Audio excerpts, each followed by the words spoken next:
Ngayon po ay magluluto ako ng cauliflower, cabbage na may sahog na pork.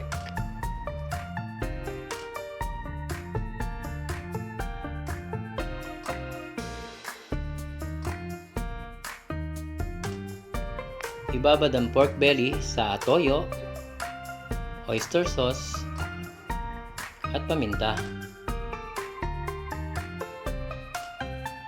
Haluin ng mabuti at itabi muna. Ngayon magigisa na, maglagay ng mantika, bawang,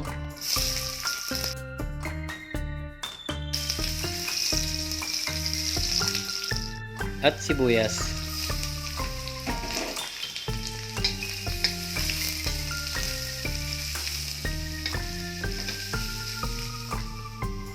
Ngayon ilagay na ang binabad na pork.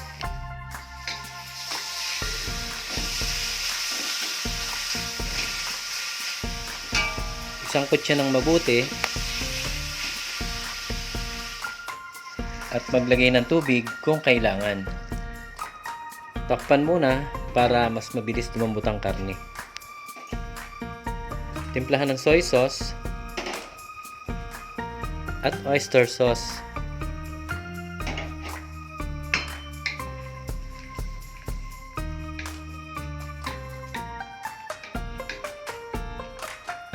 Kapag malambot na ang karne, ilagay na ang cauliflower.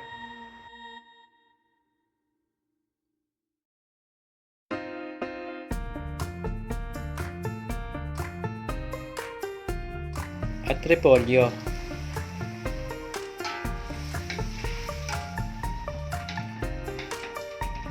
Kung gusto nyong malapot na sauce, lagyan ng slurry.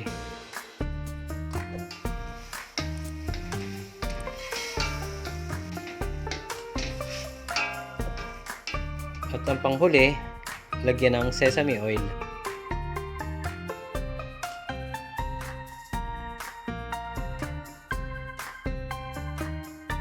Ayan, luto na ang ginisang gulay na may pork.